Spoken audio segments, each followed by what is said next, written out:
The other one, though. You know what one I'm going to ask about? Which one? The files. The ones that were just magically shut from everyone at the end of 2021, at the end of Ghislaine Maxwell's trial. Oh, that. The Epstein files. You know, I almost forgot about that. Talk about literally no reason to be classified. Mm-hmm. And another thing. You know Epstein's Black Book? Do I know? I've read it. It's sold at auction. The original sold at auction. And the photocopy's out there for people to see. Yeah. Why would we be protecting a guy like him? Why? He's a convicted pedophile, first of all.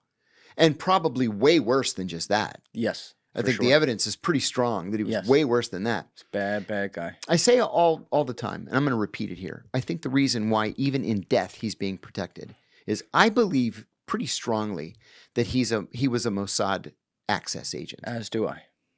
It all points to that. So why are we protecting him? Yeah, exactly. Why are we protecting him? Uh-huh. That's why you're here. Please answer. I mean, well, look at why the Mossad might be interested in somebody like him. Let's say you are the leader of the Mossad and you want really tightly held, closely protected information from senior American leaders, political leaders, business leaders. You can't recruit those people. You're not going to recruit Bill Clinton. You're not going to recruit Bill Gates or any of the other people. Prince Andrew. You're not going to recruit those people. So you do the next best thing. You recruit somebody who has ready access to them. That's right. And then on top of that, you give him an unlimited amount of money where he's got this private island in the Caribbean and a private jet where he can fly his friends down there. You wire the house for audio and video so nothing is overlooked. And you ply them with alcohol and underage girls. And you've got them. You've got them. So you can either do it the easy way or you can do it the hard way. You say to them, look, you just had a 16-year-old girl. And so you're going to tell me what I want to know.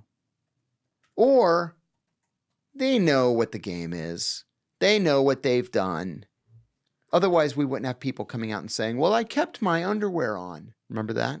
Uh-huh. So I think that that's what this was. I think that this is because we all know that the Israelis spy on us. I mean, they're worse than the KGB or whatever the KGB calls. Yeah, we're going to talk about that. Yeah, they're for the intelligence community in the United States, Israel is ranked as critical threat for counterintelligence. They are prolific spies, and so it just makes perfect sense to me that this would be an access operation. So again, though. Why are we the ones saying nope, closed up? Because let me paint a picture for you real quick, and you tell me if I'm way off here. I don't care if I'm way off. It's just what I think about sometimes. And I remember my first conversation I ever had with Danny Jones on the phone. We talked about this, and I've had this thought for probably 4 or 5 years. I want you to imagine you're sitting in a back room in Israel in 1967 or 1968. Okay, you just had the whole 1967 thing pop off. Right. You were just over 20 years removed from the Holocaust, where your race was attempted to be exterminated from this earth. Yep. You are still 4 years out from the Munich Olympics, where people are going to put their hands up and not help you, or not let you even come in and help the situation when your people were kidnapped, and the games actually continued. They didn't even pause while it was going on. That's right. So that's not even on the table yet. But you realize that there's a lot of support around the world that isn't necessarily coming to your aid. In your defense, you are a small country in the middle of the Middle East where at the time, every single country around you would like you eradicated from the earth.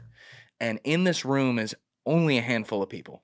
It's like Golda Meir, the leader, maybe definitely the head of Mossad, maybe the head of Shin Bet, one or two other people.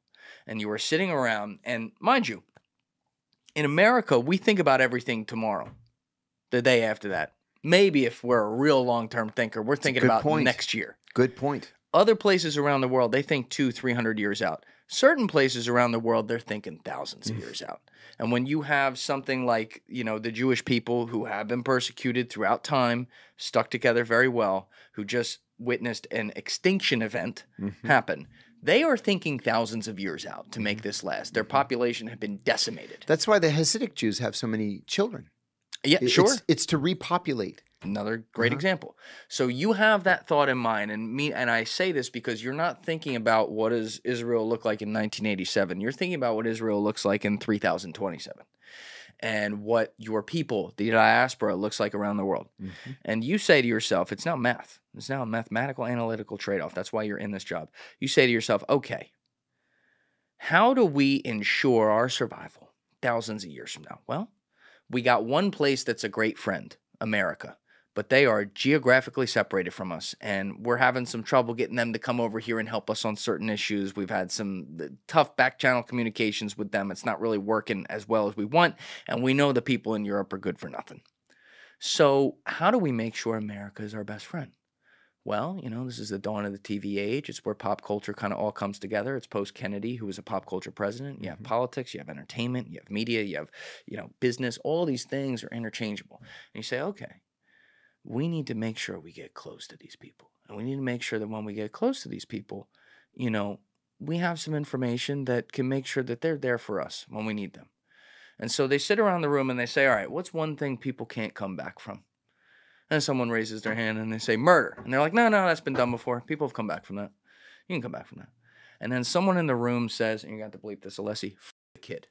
And everyone in the room knows that this is a first world country we're talking about, and that's a big no-no. You don't come back from that. You do that, you're cooked. It's not possible. You're cooked. And they sit there and they say, maybe they don't say it like this, but they say, are we willing to sacrifice the lives, effectively, of 50,000 kids over the next 5-6 decades to make sure that our entire race survives 1,000 years from now? And in the words of Aldo Rain, I'll make that deal, right? Like, that's the attitude that the people in those rooms have. And that's not a deal I want to make, to be clear. I'm not saying about myself. Right. I'm saying this is how they might think. I could see Is that far-fetched? No. I could see that. I could see that. Their calculation is far different than our calculation would be. You're right about long-term versus short-term. We only look to, the end of the current president's term. But we don't do long-term planning. We never have. We pretend to, like on nuclear stockpiles and stuff like that. But we don't really do long-term planning. They do very long-term planning. And that's why they're such prolific spies. I remember on my first day at the CIA, and I think I told you this before. We were in it's called the Bubble, the CIA's auditorium, and all the new hires, there were like hundreds of us, and we were getting briefings. Like the head of security would come and brief us, and the head of HR, and the head of this, and the head of that, and whatever. And the head of counterintelligence came to brief us and said, he explained what a declared officer was versus a unilateral officer. So a unilateral officer is you're undercover overseas, nobody knows you're CIA. A declared officer is somebody where, like, I was declared in Athens. My boss took me to the Greek intelligence service and said, this is John Kiriakou. He's a CIA officer, and he's here to work with your people. Okay, so they've declared my status. So he said that the Israelis have 2 declared officers here. One Mossad, one Shin Bet. They work in the Israeli embassy. They're missing 187, though. And the FBI had, the FBI had identified 189, 189 undeclared Israeli officers, intelligence officers, and they were mostly in defense contractors all across America trying to steal our defense secrets. Later on, somebody told me, well, the Israelis are obsessed with the idea that we're not giving them everything, right? And we give them pretty much everything. But they want to make sure they're getting everything, literally everything. For example, when the F-35 came out, they were the first ones to say, we want the F-35. And so we said, okay, we'll give you the F-35. So we just barely degraded the avionics. Okay, and we called it the F-35I for Israel. And the reason why we did that is because we don't want anybody to have exactly the avionics that we have in case, what happens if one of these crashes in Russian territory and the Russians reverse engineer it? Now they have the F-35.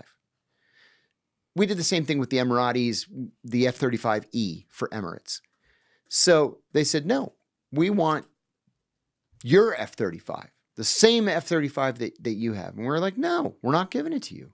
And we sold them the F-35I. Well, they're trying to steal the avionics for the F-35 because we wouldn't turn it over. It's very typical of what the Israelis do. And then, at the same time, they smile and they thank you. And our friendship is forever. Our greatest ally. Yeah, another one. He should have stayed in Philadelphia. The world would be a better place. Yeah, he's not great. No. This is such a hard topic because people have such strong opinions. And I get yelled at by everyone on this. Oh, I'm sure. Like a lot of things, I'm pretty down the middle on this one. Yeah, I fully understand why it's a state. I support that. I would like a two-state solution. Me too. I think that Hamas and Hezbollah are bad. I also think the current leadership of the Israeli government is bad. I think what's going on in Gaza is terrible. I understand October 7th was terrible, and that's what started in the first place. I agree with every word you've said. Okay, so let's keep going here. First of all, the $1 million question, let's start with an easy one. The F-35I example. If the shoe were on the other foot, will we not do the same thing? Probably. Okay. Yeah. So, you got to call it both ways on this. That's fair. Second example. Not necessarily like a guy like Epstein himself, who is just so prolific and really he was over the top about it. Like, yeah, he was in your face about it. Yes. It was really disgusting and pathetic and a lot of things at the same time.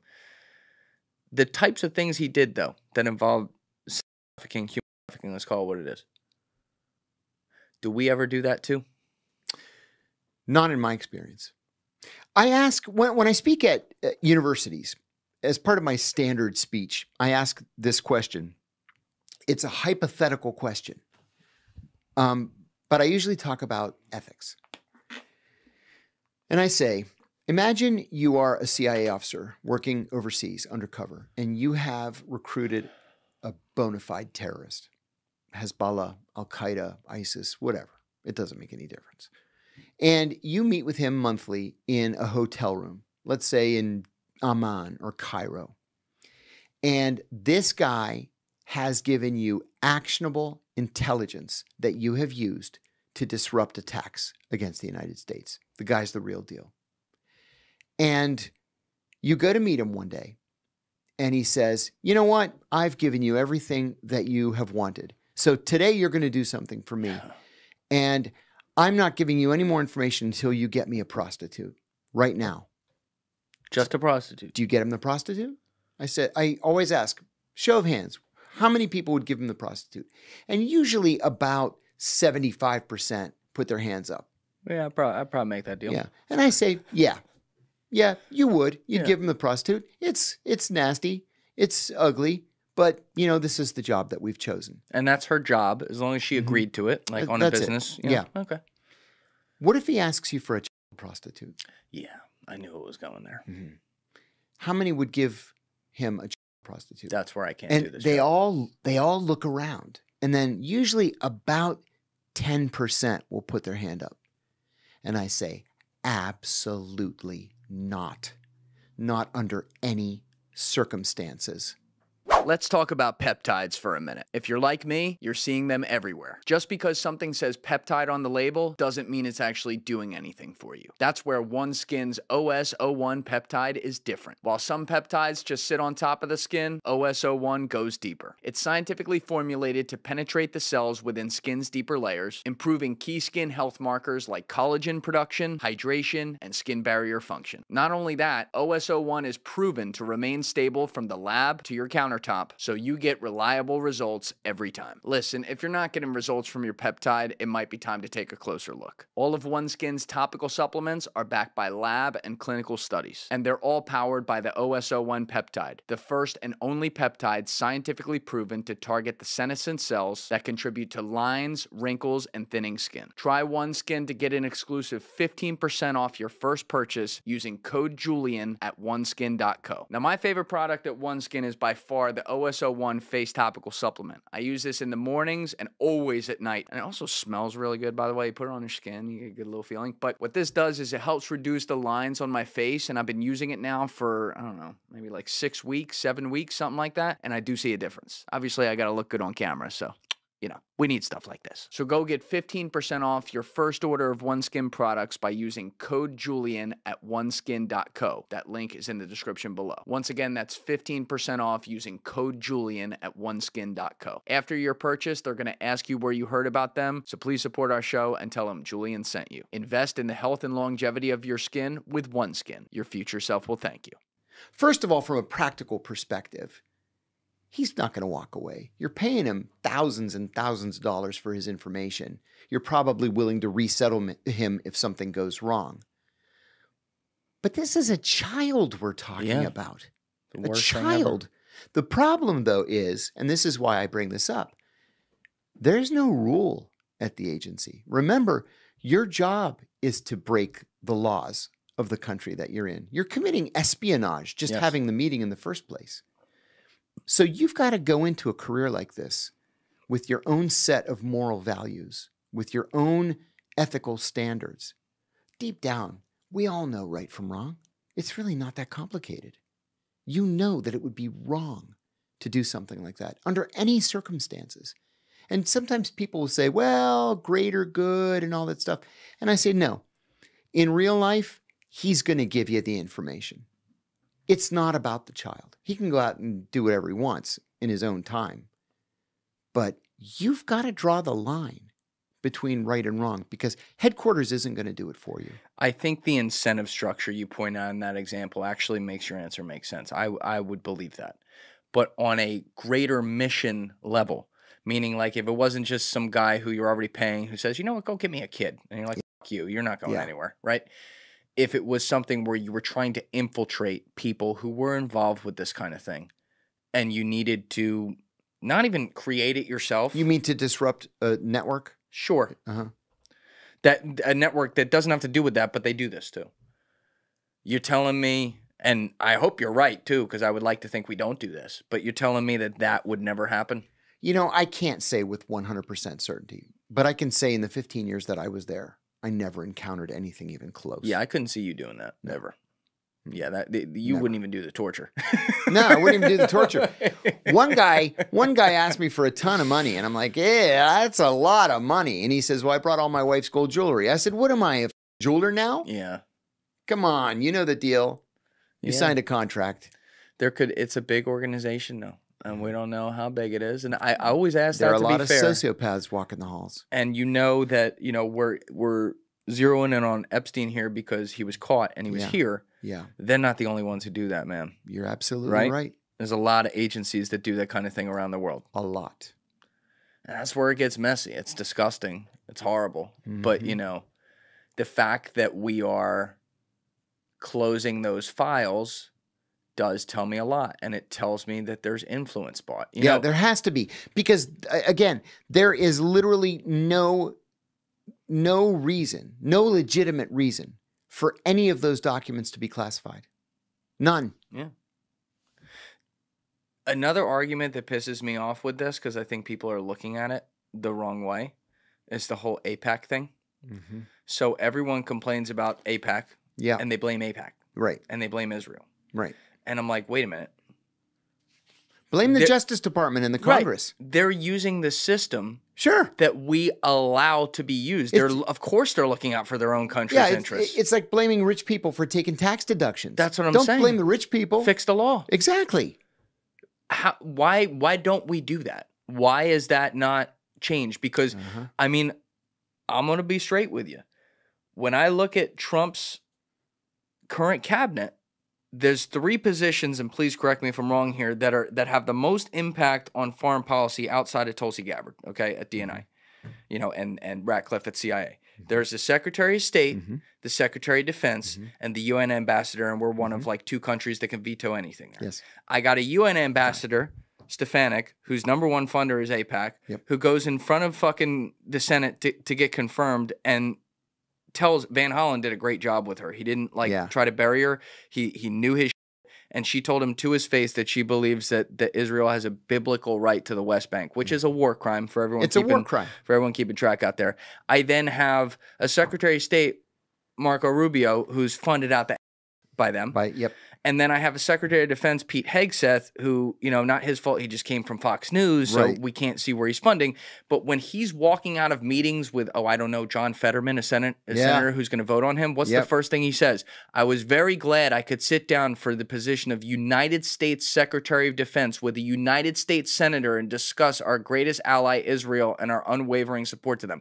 If my United States senator and my United States Secretary of Defense #1 issue for the United States Defense Department is another country, they could be the best country in the world. It could be my best friend in Britain. What about, and I don't fuck with that. What about the congressman that wore an Israeli military uniform onto the floor of the House? Oh yeah, you're talking. What's the guy with he's missing his legs? I don't mean that in a mean way. What the hell's his name? Brian. He was on that article we pulled up earlier. He's the guy who announced all these things, all the USAID funding.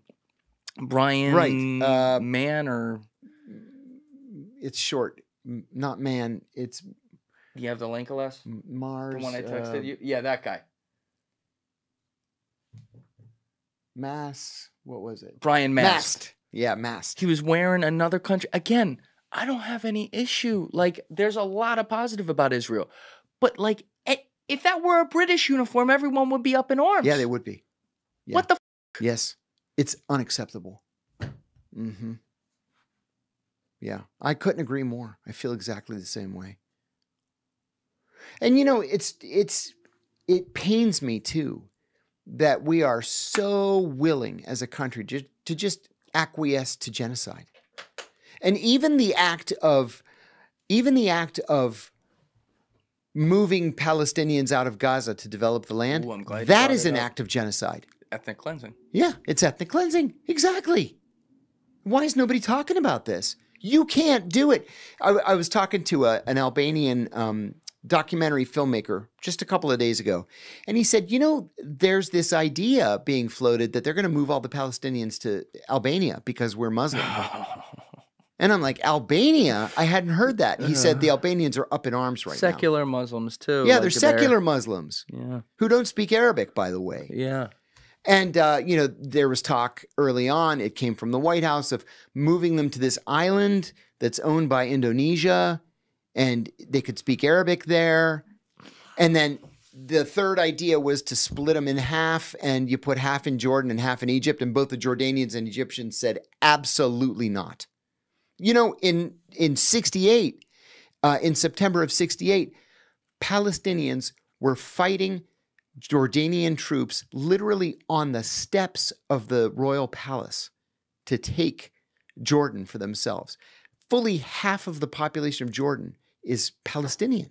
The king's wife is Palestinian. The king's wife is Palestinian. Now, what do you think of that guy? Let's start there. I like the king. I do too. He's my favorite king. He's my favorite king too.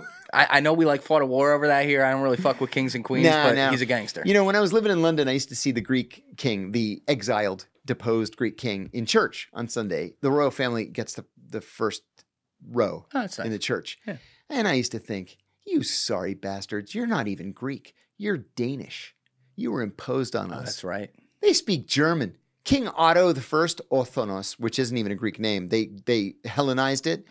He was king for 30 years. He never learned how to speak Greek. Get the fuck out of here and let us have our democracy. Fucking Prince Philip, his dad was in charge of Greece. Yeah. Prince Philip was born in Greece. I'm Greeker than he is. Yeah, exactly. He was born in Corfu. Crazy. Yeah. Well, the reason I'm happy you bring that up is because I've been monitoring this one like crazy since the beginning, because that Jordanian king, I first got introduced to him through Joby Warrick's books, and I was blown away by him. He's a very sweet guy. One of the things, and now I know several people who are friends with him from different walks of life. He's got a beautiful house in D.C. Yeah, he's got two actually. He's got one in Potomac, Maryland. Of course he does. That was his dad's, and then he's got a magnificent condo in the what is it, not the Waldorf Astoria, in New York? Four Seasons? No, in DC. Georgetown. Okay. Yeah. I'm less familiar. Yeah. But, the thing that blew me away with Joby is that Joby's first book was about al-Belawi, the guy who blew up the base, the CIA base, who was a Jordanian doctor. I think I'm in that book. You probably are. Yeah. What, do you remember the context you might have been? Yeah, I sat next to Jennifer Matthews. The woman who died? Mm-hmm. Yeah, we were you branch knew her chiefs well. together. Oh, yeah. I knew her very well. She was the chief of, I forget what she was the chief of, and I was the chief of counterintelligence in Alex Station. So we sat next to each other. Oh, shit. Mm-hmm. You were the chief of Did you tell me this before? I don't know.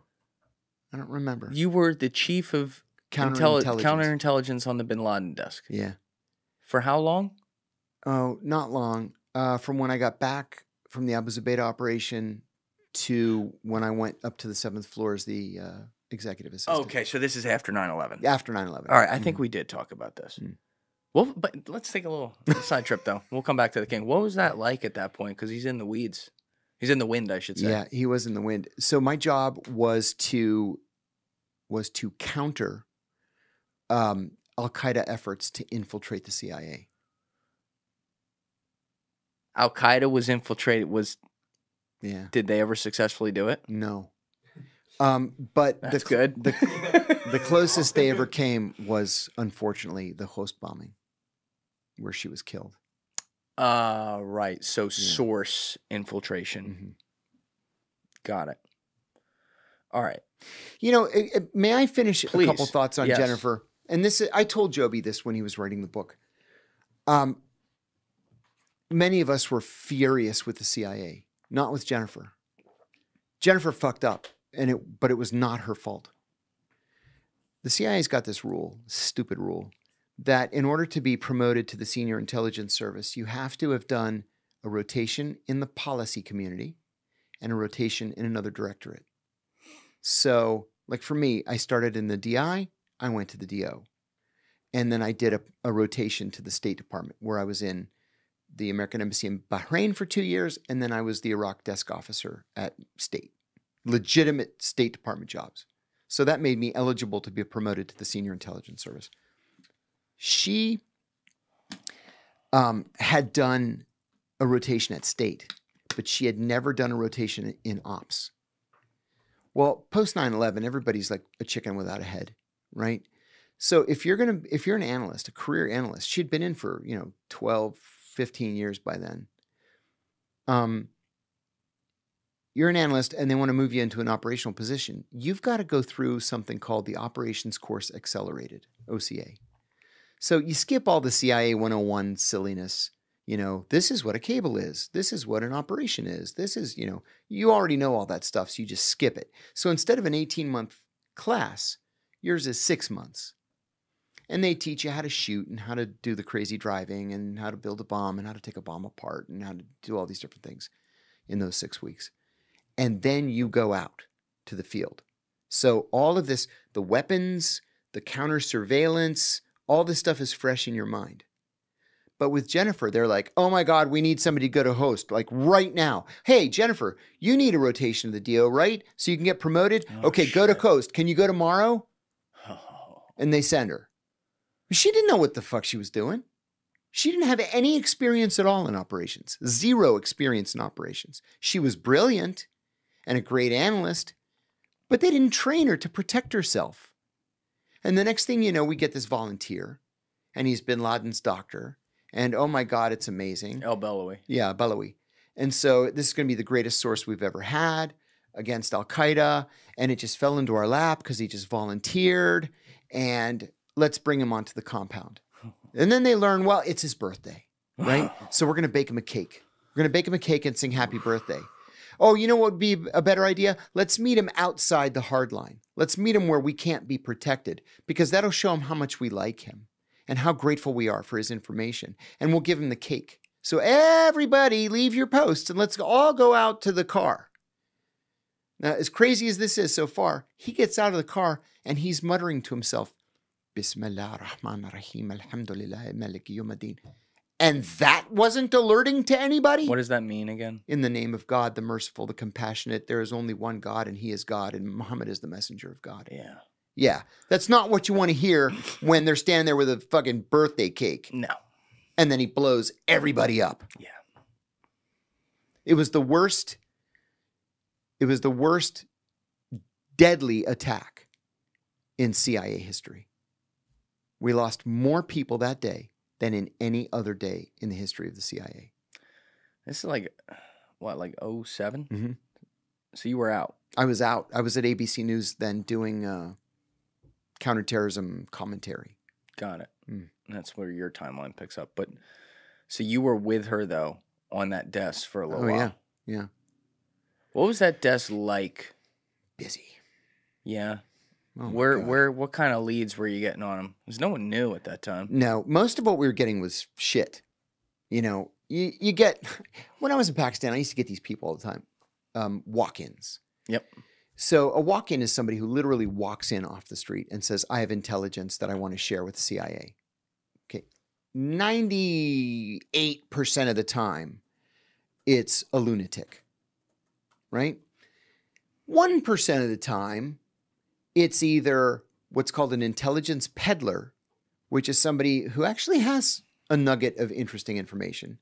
And he brings it to you, and you give him $100. But then he goes to the British embassy, and then the French embassy, and then the Russian embassy, and then that's a month's salary. You got to make a living. Yeah. Legit. Yeah. The other 0.5% is what's called a probe. So this is usually Iranian. It can be Hezbollah or North Korean. And they'll come into the embassy like this. They'll be like, yeah, I have information I want to give to the CIA. Can you call a CIA guy down here for me? And they're looking like, where are the cameras? Are the doors armored? Are the windows armored? How many of the people I'm dealing with have guns? Can I see the true name of anybody on their badge, or have they obscured their badge? How many checkpoints do I have to get through before I'm actually inside? So in the event that they want to attack our embassy at some point and blow it up, they've got a design on how to do that. That's why we keep them outside the hard line. Only in the smallest embassies do you bring them in. But otherwise, you know, I'll meet you at that shack in the parking lot because you're not coming in here. Yeah.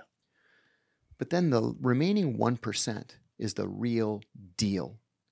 And the old timers who worked against the Soviets will tell you that the greatest sources in the history of the CIA started as walk-ins, because they're so deep down into the weeds that you would never encounter them. You're not going to meet those people at some diplomatic cocktail party, right? You're not going to meet them anywhere officially. Like, are you going to meet a North Korean nuclear scientist at a cocktail party? Of course you're not. But he may just walk up to the embassy and knock on the door. That's a career-making recruitment. And so when they saw Balawi and he's, you know, pretending to be, well, I'm not sure I want to do this. Well, but maybe I should because 3,000 Americans were killed. Oh my God, I can't believe I'm doing this. He played it just right. Yeah. And they were so excited because this was the first major source that we had, akin to what we once had against the Soviets. This is going to make, people are going to get medals. They're going to get promoted. You know, this is going to be incredible. Hey guys, if you haven't already subscribed, please hit that subscribe button. It's a huge, huge help. Thank you. Where did you guys, when you were on the desk, 04, whatever, somewhere in there, where did you guys think he was? Where was your inkling? Bin Laden? Yep. It was pretty well split. I thought he was in Afghanistan. And why? I just didn't think he had the wherewithal to get out from Tora Bora. I thought that he was hunkered down in a cave. I really did. And then, you know, later on somebody said, oh, he's probably still in that cave. And I said, no, that doesn't make sense. We know that he's got kidney problems. And it's cold in caves. You can be in a cave, okay, overnight, but not years in a cave. I said, he's probably in some little village somewhere in some, you know, mud hut. And then the other half believed, nah, he's probably in Pakistan. He's probably like right on the border somewhere. We didn't realize he had gotten so far in. And he's staying at, you know, what was effectively the west point of Pakistan. Oh, crazy. Yeah. Right on top of it. Abbottabad.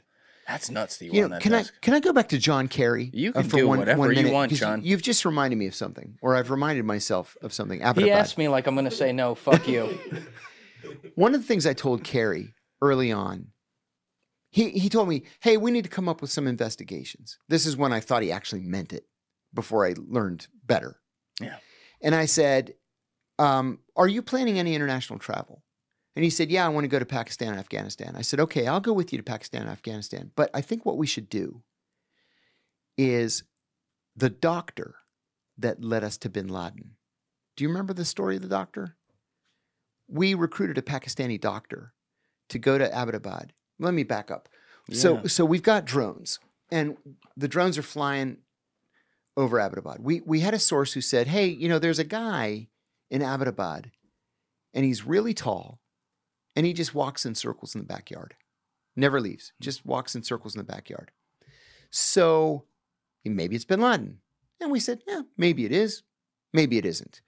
But another thing that's interesting about this house that he's in is most of the houses have 8-foot tall walls around them because you don't want anybody to see your women, right? Right. You put walls around your house. Yeah, you got to keep them protected. But this wall around this house is 20 feet. It's not 8 feet. So, and this tall guy in white just walking in circles. Never Fucking leaves the house. Anunnaki. Someone's in there. Right? Somebody. This is somebody, whoever it is. If it's not bin Laden, it's somebody. So what we did is we recruited a doctor, and a Pakistani doctor. And we said, we want you to go to Abbottabad, go to this neighborhood and give free polio vaccines. But as you're giving the polio vaccine, take a little DNA test. Now, somewhere RFK is going, this is how they get you. They come up with the polio vaccine. And then you're fucked. So we got bin Laden. So, excuse me.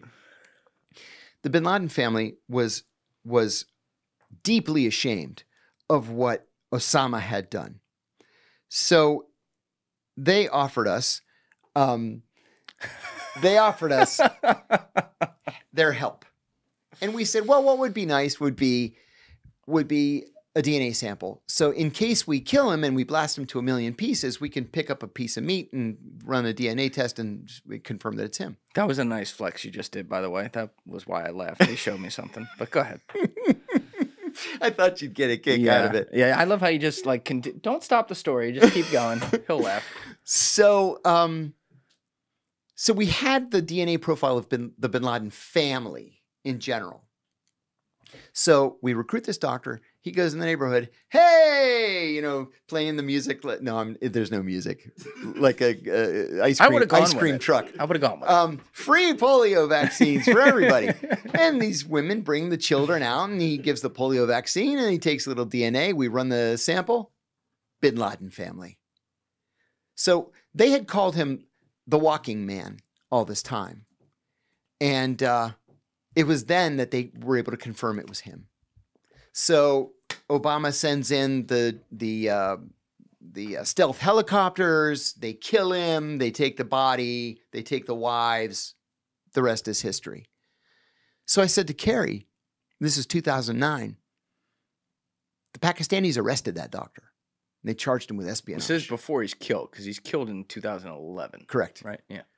So I said, we should get him out and bring him back to the United States. Oh, because you knew that you were read in on the intelligence that they confirmed it was him. Mm-hmm. You knew about bin Laden's whereabouts 2 years before it happened, and you weren't even in CIA anymore? Yeah. People talk. Yeah, how do you know? People talk. Holy shit. They get excited and they can't keep it to themselves. Yeah, I'm going to tie you down later and fucking get all the secrets out of you. I've been out 20 years now. Pause. So I said to Kerry, we should get this guy out. I said, you'll be a national hero if you can get this guy out. And the Pakistanis loved Kerry. So he's like, that's not reassuring. No. And he's like, nah. Unless he just starts cracking. He's like, I don't want to interfere in the, the internal relations, the internal politics of it. I said, Senator, there's no downside to this. There's no downside. This guy risked his life to give us Osama bin Laden. Let's just do him a solid. Bring him back. Wouldn't do it. Just wouldn't do it. And did he give you a reason? He like didn't want to get involved. And now, he may have had the idea on his own and raised it with Obama, and Obama said, fuck you, or he said something to, whoever was CIA director at the time. I don't even, it was... Hayden? 09 would have been Hayden, It was right after Hayden. So, Morrell? Morell was acting. No, it was what's his face from California, the congressman, Leon Panetta. Yeah, it was Leon Panetta, because then Panetta went on to be Secretary of Defense. He was in charge when the Bin Laden thing happened. That's right. Yeah. That's right. So maybe there was some component here that I didn't know, that he had. I already had the idea. I said to Obama, and Obama said no, and Panetta said no. I have no idea, but I thought, we should help this guy out because he risked his life for us. And Kerry's just like, not interested. Did we ever get that guy out? Mm-mm. So he's still getting his balls electrocuted today? Mm-hmm. That's terrible. Yep, he sure is. Wow. Yes, he is. All right, so we were talking about El-Beloui with this, though. Yes. Because this is wild. What a great rabbit hole. So you knew all the players involved here, what was going on. So you already laid it out. He went on. If you saw the movie Zero Dark 30, this scene was shown. I'm still angry about that stupid movie. Why? Because another rabbit hole. Here we go. It perpetuated the lie that it was the torture program that led to Bin Laden's location. Yeah, I see what that was a lie. Great analysis led to Bin Laden's location. They kind of showed both. Yeah. But I see what you're saying. Yeah. They included that as... Torture had nothing whatsoever to do with his location. Nothing. They recruited the right people. They used the right technology. And they found him. Yeah. You and I talked about this a lot last time we were here, so people could check out 249, 250, where we went through that, so we won't go through that again. But either way, that scene was shown in that movie, and from what I understand, maybe you can give your input here, it was pretty accurate, that one. It was generally accurate minus the torture part. No, I mean the scene. The actual scene the scene was El-Beloui. 100%. Yeah. In fact, I talked to, who did I talk to? Business Insider Magazine a couple of weeks ago. They had me review like eight intelligence-related movies. Oh, you did one of those? Yeah, it was so much fun. I can't wait to do it again. But one of them was that scene. Yeah. And it was right on. Wow. Right on. The only sad part is that 3 different Navy SEALs claim that they were the ones that did the kill shot. Yeah, I'm not going to get involved with that. Yeah. You can go online and look. There's some interesting conversations in the Navy SEAL community around that. One of them has made a living off of it. Yeah. Yeah. Now, yeah. Yeah, I don't like getting involved in the military drama because I don't know shit about fuck. Yeah. That's theirs to do. Yep, but there are certainly, I think that there's one guy we're going to have in here who I want to talk to about it off camera because he's had some things to say. I don't want to personally get involved, but yeah, I kind of wonder why that's not a louder story, that there's multiple, like it's talked about. But there's one guy who it's like, oh yeah, that's who did it. Yeah. And then there's a lot of other people who are like, no, the fuck he didn't. No, he didn't. Yeah. There's an auction house on Maryland's Eastern Shore, Alexander Auctions. They specialize in military auctions, and 75% of what they auction is Nazi, right? They even had an auction a couple weeks ago. They had Eva Braun's nightgown. Did you go buy it? Like no, it was like $50,000. John's like, I wanted to. I've bid on a couple things, but you can't believe the stuff that they have that's been signed, like random stuff that's been signed by this Navy SEAL who claims that he's the guy, the one who's made a living from it. Like there's a soccer ball signed by the guy. I don't want to say his name. And maybe he was. Maybe he was, but is it really worth $500 for an autographed, Time magazine with Bin Laden on it that this Navy SEAL signed? I just don't understand because one thing about the veteran community is, goddamn, are they strong with the stolen valor stuff? Oh, like they boy, eat each other. are they? We've seen it in here with some stuff where they got it wrong. Yes. And, ran with stuff. But, right. You would think that would be, if that's the case, the biggest stolen valor ever in modern history. Ever. Yeah. And you would think there'd be a lot louder pushback. That's why I'm kind of like, maybe he probably did kill the guy, regardless of what you think about him, because it's not loud. There's some arguments, but it's not like people every day like this didn't happen. Yeah. I don't know. Yeah. It's crap. I don't know. I don't know what the truth is. I'm out. I don't want anything to do with it. It is one of the most incredible and compelling and exciting scenes that a person can imagine. But I don't know who did what. Imagine you put 3 in the head of Bin Laden. Can you Oh, imagine? that'd be fucking awesome. I would think about it for the rest of my life. I know. I wouldn't have any. I mean, Yeah, like how do you top that in a career? You don't. No. You don't. I don't think anything's ever the same after that. No, no way. But so the scene of El Beloui, accurate. You told Business Insider too? Yes. Right, cool. That. Let me add one thing about Job. Joby's book is the most comprehensive account of what happened that is humanly possible. Yep. He talked to everybody. And the way he lays it out is very compelling and completely true. So you actually took the words out of my mouth, because that's exactly what I'm going to refer to. His book that was published in 2009 covered that scene specifically and what led up to it. Yes. And so when he wrote this book, the guy was a Jordanian. This was a very bad look for Jordan. Oh, boy. In fact, they apologized to us. Yes.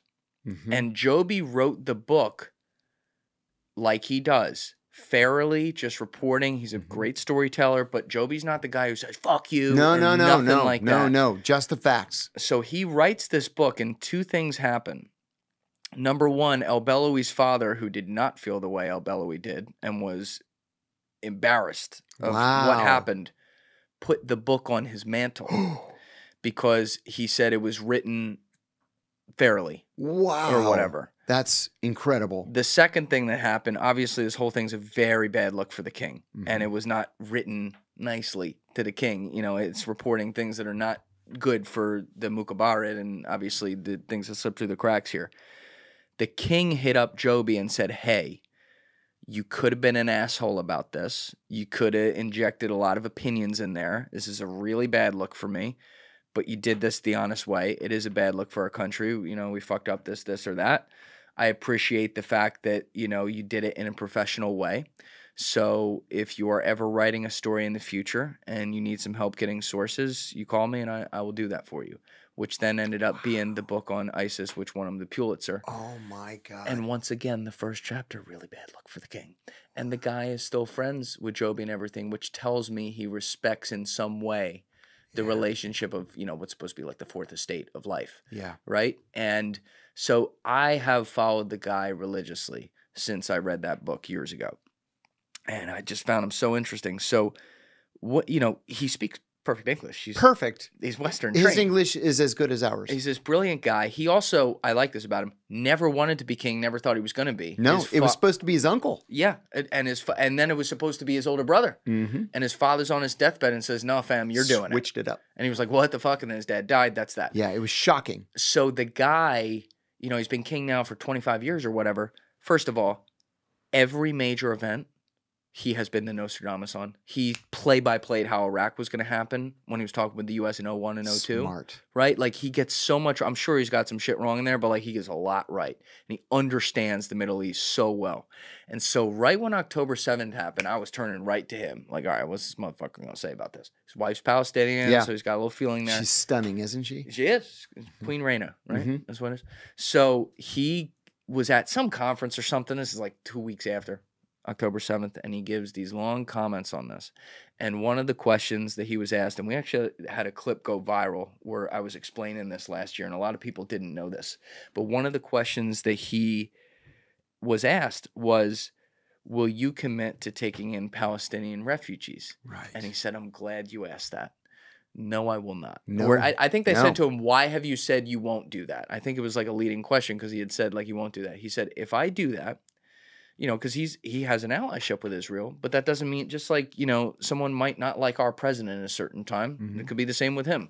So he basically said, if I did that, I would be giving the worst parts of Israel's government, the guys I don't like, exactly what they want. That's a great answer. The Smotriches, the Ben Gavirs, and all that, because they believe in this expansion. And I would be ethnically cleansing these people from that plot of land, and they'd never be able to go back.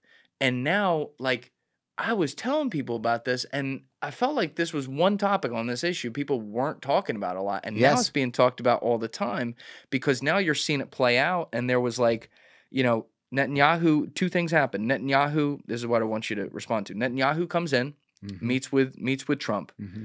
Trump actually did something I didn't expect, which we'll see how this turns out. It looks like, if you watch the press conference where they did publicly, Trump shocked Netanyahu. He hadn't told him this, and said the U.S. is going to handle it. It's a not very them. Trump thing to do. I kind of like that. It's like a halfway, or it's like I still don't like this, but it's better. Am I wrong? No, you're not wrong. Okay. Even Putin said that he preferred Trump to Biden because Trump was so unpredictable. You never knew when he was going to do something or propose something that was really great. And you knew not to expect anything great from Biden. But Netanyahu hated that when he heard that because he wanted it. Yeah. So maybe this will be a situation, because I haven't liked the way Trump's talked about it after, but maybe it's a situation where the people who live there will actually end up getting to stay there, which leads to my second point that I don't know if you saw this, but he then had the Jordanian king in. They had a very interesting 19.5-minute public press conference together. Jordanian king's a real master at handling it. He is. He's a master diplomat. So he commits in that to take in 2,000 kids who have cancer and stuff like that, which I think that's great. Trump liked that. And Trump was kind of dancing around the whole, well, are we going to settle him permanently in Jordan or have discussions about that? And the king was able to kind of stay away from the melee. The media kind of kept him out of that. But do you think he will be forced to relent on something like that? No. That is a red line for the Jordanians that, if crossed, could actually eventually lead to the collapse of the Jordanian government. Like I said, there are already so many Palestinians in Jordan that do not have the full rights of citizenship. Yeah. Right? In fact, they even have different colored passports. Jordanians have green passports, and Palestinians in Jordan have black passports. So you can tell when they're Palestinian. And they're second-class citizens there. Now, they know after 70 years, they're not going to get their country back. They're not going to, there's no right of return that the Israelis are going to finally agree to. They're stuck in Jordan, and they're pissed off for 4 or 5 generations now. And so to make that worse, Jordanian's a country that has no money. It's one of the largest recipients of U.S. aid, but people still live in poverty there for the most part. To heap on the problems that Jordan already has, where they've got Israel and the Palestinians on one border, they've got Iraq on another border, they have Syria on another border. This is a very dangerous neighborhood, right? They have enough problems as it is. They can't take another million Palestinians. It's too much. It'll tip the balance. What if the United States leans on them to end up doing that, though? How do you even say no? I think they would have to say no, because you know how the Israelis always say, that it's either victory or be pushed into the sea, right? It's kind of the same thing for the Jordanians on this. I think I may have told you a story. A very dear friend of mine, my first boss at the CIA, he became the senior director for the Middle East at the National Security Council under Clinton. And the very last week of the Clinton presidency, he and Al Gore were at Camp David with Yasser Arafat and his people, and whoever the Israeli prime minister was, I forget now, and his people, whether it was Rabin. No, Rabin was dead by then. Yeah, he was dead. Shimon Peres, probably. Well, it would have been Netanyahu. No, after Rabin. Not in 2000, January of 2000. No, that would have been Epstein's buddy. The hell's his name? It had to be Shimon Peres, right? No. What's the guy's? Can we Google Epstein prime minister friend? Why the fuck? He was in that movie. He showed up in the one scene where they hit people because he used to be a special force. Yeah, Ehud Barak. Was it Ehud Barak? Yeah. I guess it was. Yeah, he succeeded in Netanyahu. 2000. Yeah. Okay. So he said there's this enormous map of Jerusalem on this conference room table.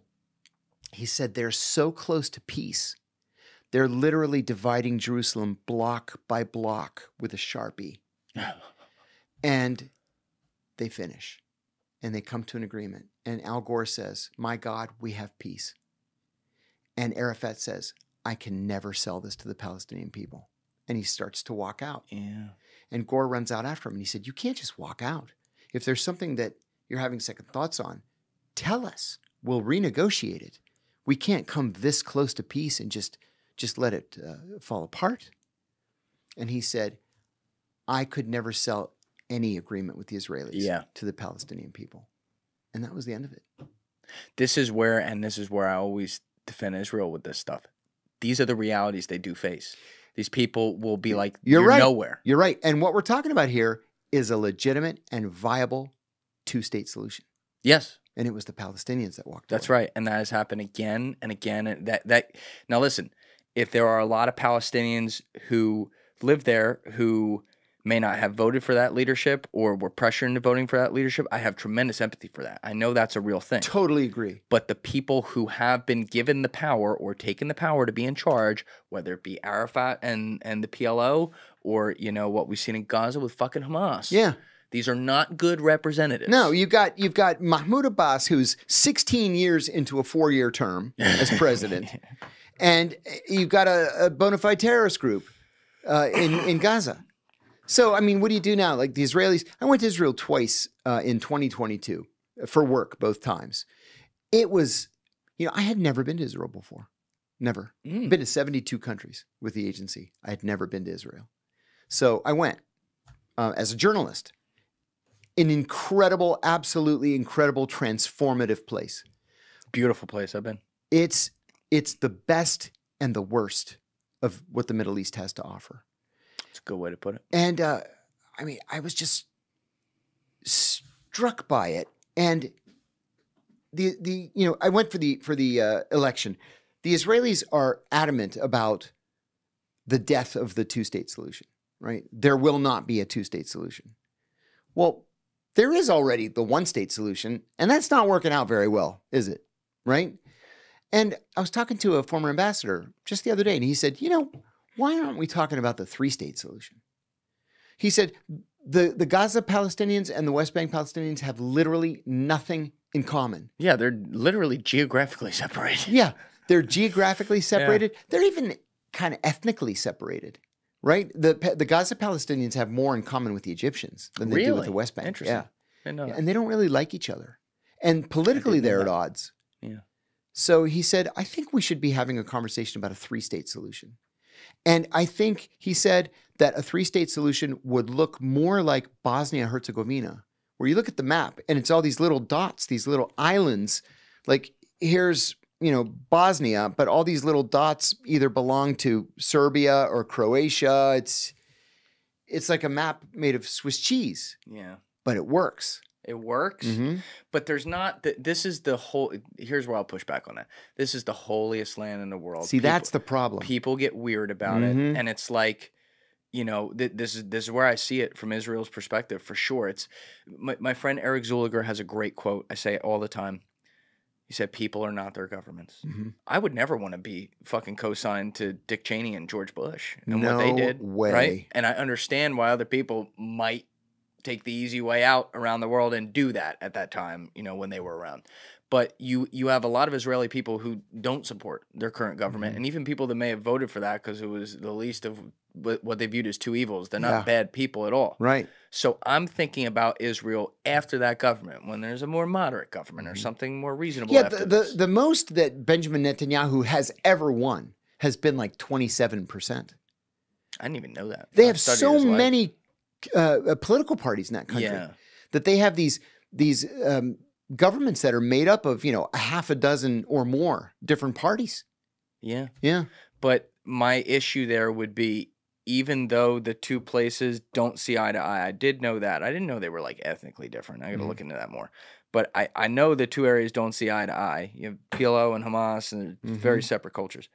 Now you have two places that are on your borders who got a lot of people who don't fucking like you. And it's going to create a self-fulfilling prophecy. In fact...